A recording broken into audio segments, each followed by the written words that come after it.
这个吸入剂如果给他用了，才是真的没命了。什么意思？你是说吸入剂有问题吗？不光吸入剂有问题，就连突然发病本身也有问题。别自责了，方晴的哮喘和你根本就没有关系。啊！我刚才已经叫了救护车，要想救人的话，所有人都给我从屋里出来，立刻，马上！方晴已经送到医院了，暂无大碍，吸入剂也已经送去检验了。这到底是怎么回事？还有，为什么突然要我们开会？那个，我奶茶店门还没锁呢。请问为啥我也在这儿啊？滕瑞宇，我已经照你说的，把所有相关人员都集合在这儿了。你到底是卖的什么关子？现在可以解释了吗？把手铐准备好吧，前队。什么意思？你知道凶手是谁了吗？是指哮喘这次吗？还是全部事件？当然，目前所有的信息都齐了。不过，为了让你们跟上思路，还是从头一样一样解释吧。整个骨灰奶茶的作案手法有以下3个疑点：第一，王伯洛是怎么中毒的；第二，尸体腹中的字条；第三，奶茶里的骨灰是怎么来的。磷酸钙和极微量的重金属盐正是骨灰的主要成分。首先，最简单的一个问题，毒是怎么下的？信息呼之欲出，想必各位心里已经有数，应该不必细说了。不，我没数。那个我也没数，还是解释一下吧。3名被害者互不相识，我们一直在思考凶手是如何选定这3名被害者的。然而答案其实不是选定，而是随机。这是一个有限随机杀人机关，由海纳传说和有毒吸管2个部分组成。吸管？有机啥？一般吸管上有2头，尖头朝下，用来刺破包装；圆口朝上，接触口腔。凶手只要先在吸管的圆头外圈沾上毒液，用烫发夹板加热，粘好包装，再把有毒的吸管混入奶茶店柜台的吸管盒中，就能造成随机投毒。这样，奶茶不会被毒物污染，就算送去检测，也很少会检测吸管口这么微妙的位置，难以查出毒物来源。当时情况紧急，确实没有检查过吸管。可是，为什么要做这么曲折呢？只是下毒的话，明明有更简单的方法吧？哼，所以说，像你这种榆木脑袋，如果去犯罪的话，大概第1天就去监狱报到了。凶手这么做，可以做到不在场，与被害人无任何接触，被害人随机，凶手身份也就更难锁定。等等，你这个说法有一个关键的矛盾之处。有什么矛盾呢？说来听听。字条，被害人腹内都有写了符号的字条，这可是你刚才自己说的。没错，字条和随机投毒有什么矛盾吗？当然有。如果真像你说的随机投毒，也就是说连凶手自己事先都不知道中毒的人会是谁。如果凶手都不知道谁会被害，那凶手又如何提前让特定的受害人吃下字条呢？确实，字条在胃部深处，只有活着时才能吞下，应该是在中毒之前就吃下去的。苗姐，你咋帮着外人说话呀？话说回来，我们跟案子又没关系，为什么要在这陪你们过家家？浪费时间。诗雨，不许这么说话。请配合调查。滕科长是优秀的侦探，既然提出，就一定会给出解释。我相信滕科长。字条吗？我就知道你会问这个问题。何诗雨，你刚才问如何才能事先让特定的受害者吃下字条，这当然做不到了。但是要想让特定的被害人吃下字条，必须要事先知道死者，这根本就是思维陷阱。因为不需要特定，只要让所有人都吃下一模一样的字条就好了。什么？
因为不需要特定，只要让所有人都吃下一模一样的字条就好了。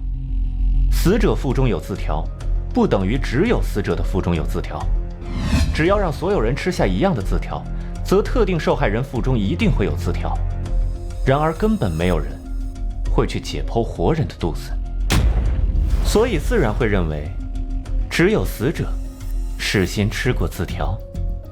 可是，光是让受害者吃下字条就已经很离谱了，让所有人吃下同样的字条，这要怎么做到？答案很简单，还记不记得我刚才说过，这是一个有限随机杀人机关。明明买奶茶的校外人也不少，可为什么死者却全是滨江中学的学生呢？换句话说，要用什么办法能让所有滨江中学的学生毫无防备地完整吞下一张纸呢？哦，你想说的该不会是那个？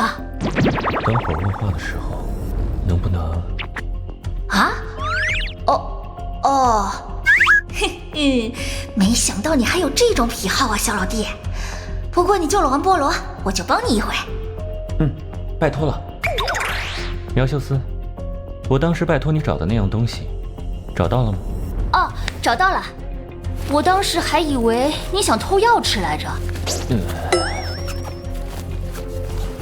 那，在这呢。啊，这不是健脑计划发的保健品吗？没错，这是9月18号发放给学生之后剩下的药品，也就是第3个死者案发前一天。证据就在这里。还记得这个吗？这个符号。我刚才说过，这个有限随机杀人机关是由有毒吸管和海纳传说这2个部分构成，而海纳传说其实是一个筛选机制，而筛选的目的就是这个。箭毒舒阿碱是血液毒素，只有口腔内有伤口才会致命。之前3个死者的尸体死后被有意破坏了七窍口腔，表面是为了封魂，实际上是为了掩饰口腔中海纳造成的伤口痕迹。凶手故意在校内散布海纳传说，就是为了将受害者的范围锁定在听说过传说的学生中，而所有学生都吃过健脑计划的胶囊，这样不管是谁被害，腹内都会有一样的字条。怎么样？这个逻辑还有什么矛盾吗？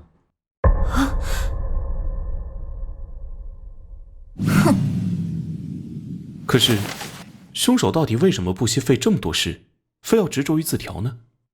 当然是为了七尸还阳阵的仪式。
那个茶包，你有没有可能拿串？这什么意思啊？你该不会想说茶包里有……不可能！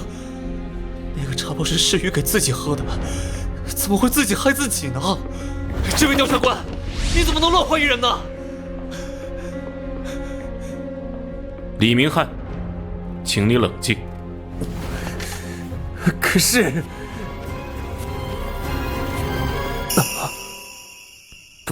抱歉，是我太激动了。可是我们只是普通学生，家里又没有什么人去世，上哪儿去搞什么骨灰啊？确实，根据调查，除了3名被害人，并没有相关人员去世。而3名被害人的尸体都未火化。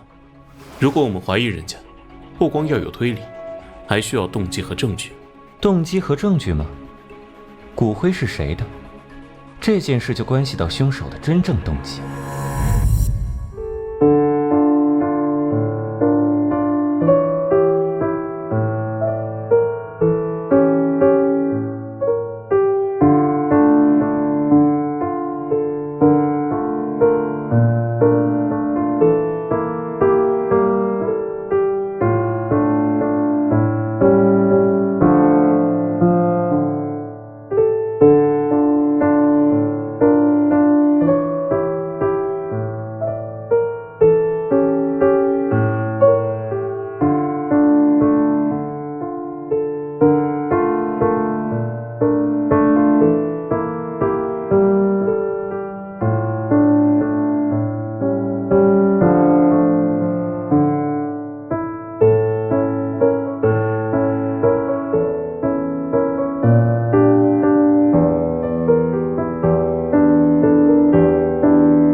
骨灰是谁的？这件事就关系到凶手的真正动机。你的意思是？谁说骨灰一定是死人的？如果我没猜错的话，何诗雨，你腿上的石膏里面是空的吧？你说石膏里是空的，意思难道是自己吃自己的骨灰？这种事情已经超越人类的范围了。如果我说错了，大可现场验证一下，只要拆下石膏便知。不必了。诗雨，你说的没错，够了，我已经装得够久了。石膏里是空的，我左腿不是骨折，而是截肢。什么？诗雨，为什么要这样做？可是何诗雨行动不便，要如何实施这些复杂的作案手段呢？不，你误会了，凶手并不是何诗雨，他刚才只是想保护某人，真凶另有其人。吃什么补什么，原汤化原食，不是吗？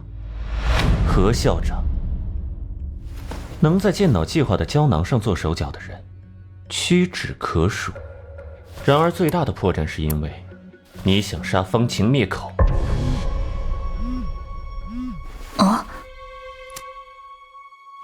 实验室来消息，方晴的吸入剂上发现箭毒树蛙碱。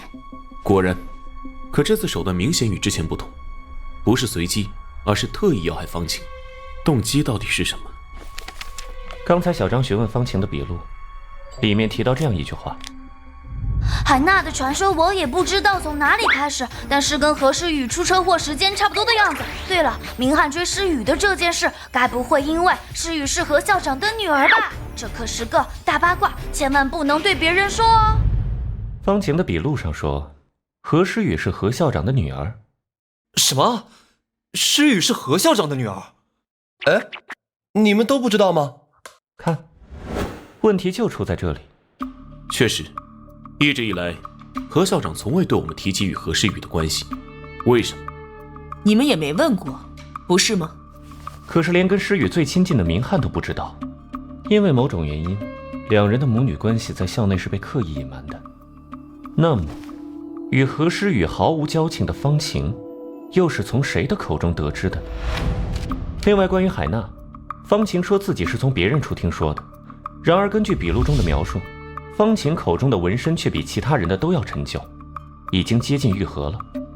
方晴明明比别人更早知道海娜传说。关于海娜传说的起源，方晴为什么要撒谎？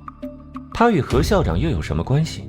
这两件事联系起来，答案只有一个：海娜的传说就是何校长亲自授意方晴散布的，所以才要灭口。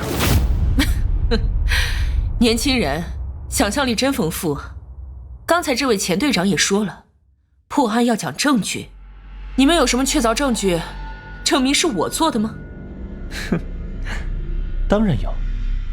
方晴患有哮喘，哮喘的过敏源通常有花粉、灰尘，还有香水。只要事先在吸入剂上下毒，再喷上香水去接近方晴，就能造成方晴因为哮喘病发而死的假象，还能把这件事嫁祸在调查组头上，一举两得。确实，刚才屋子里的确有一丝香水味儿，看你打喷嚏才注意到。哈切！苗秀斯是法医，职业习惯不用香水，香水只可能来自何校长的身上。哎，没错，是哎。哼，我还以为是什么铁证。没错，我是喷了香水。那又怎么样？喷香水犯法吗？我只是不知道方晴有哮喘，有什么问题吗？哦，不知道方晴有哮喘。那这份报告中，吸入剂上为什么会有你的指纹？指纹？一定是刚才在教务处救方晴时留下的。你们不是也看见了吗？方晴的吸入剂拿来了。当然，如果按照何校长原本的计划，吸入剂会由何校长递到方晴手上，那留下指纹也就说得通了。不过可惜的是，吸入剂刚到门口就被打断了。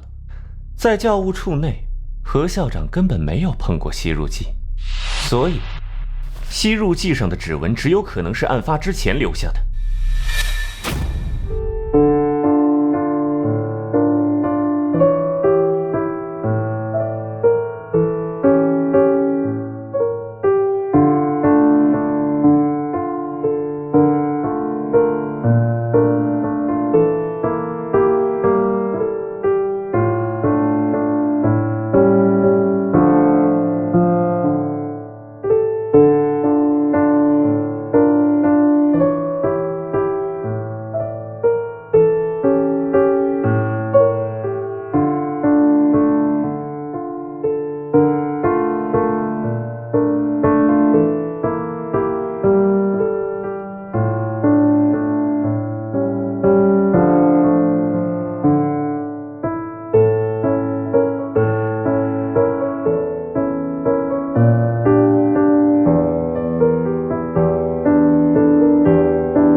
所以，吸入剂上的指纹只有可能是案发之前留下的。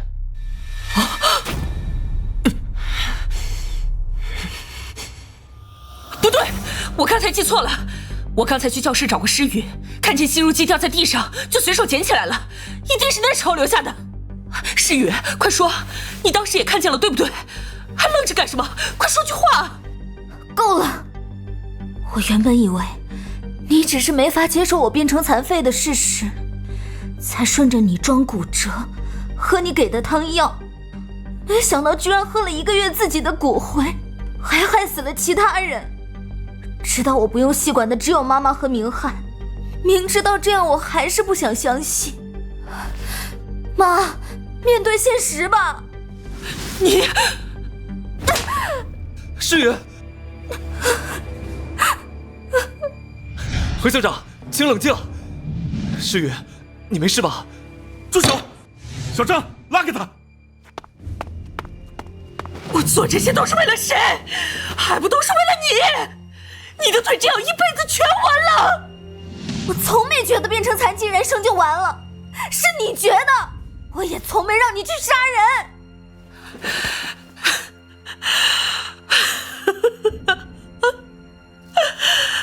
大师说的对，我这辈子嫁一命，遇人不淑，生了私生子，到头连自己的孩子都是白眼狼。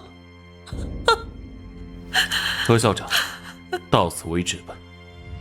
吸入既是方晴的随身物品，要想下毒，只有在校内，也就是说，毒物应该还在校内。立刻搜查校长办公室。是。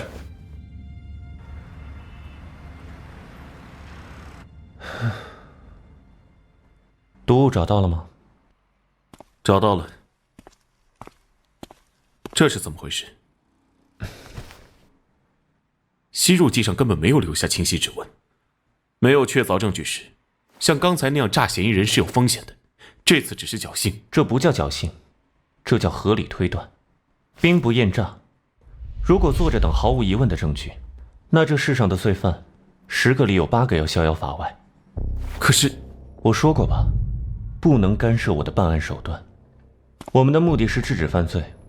现在毒物搜出来了，犯人认罪了，死者也得到了公道，目的已经达到了。你还有什么好担心的？什么叫有什么好担心？你这样是不符合规定的。这种灰色手段一旦出了差错，你会是什么下场？你知道吗？前队，这是何校长的平板，上面有些奇怪的邮件，你们瞅瞅。这是什么？密码吗？有新邮件？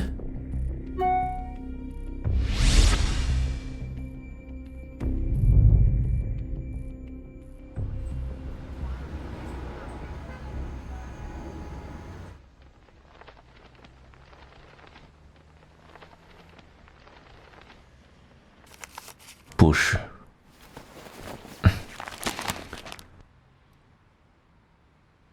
密码研究的怎么样了？密码个数是3的倍数，很可能是3个一组 ABC 的模式 ，B 位和 C 位都是30以下的数字。何校长是历史系出身，解密方法应该不会太复杂。首先考虑密码本加密。密码本加密，那是什么？就是每组密码对应一本书的页数、行数和第几个字。比如249、203，就代表某本书的第249页、第20行、第3个字。哦，怪不得你让人把何校长办公室和家里所有书都搬过来。不过，不至于吧？5年高考3年模拟，这叫暴力穷举法，一本也不能放过。你那边呢？调查怎么样？观花派的事，何校长还是一个字都不说。建脑计划的送货员也查过了，临时工，身份信息都是假的，人早就不知去向。至于那封邮件，跳转过多个海外服务器，信息部门也没法追踪 IP。对方有能黑入市政系统、删除监控录像的手段，邮件当然不会那么好查。删掉路边的监控，毒物的来源，尸体死后的处理，还有那封挑衅的邮件，这些明显不是何校长一个人能做到的。我们面对的很可能是一个组织。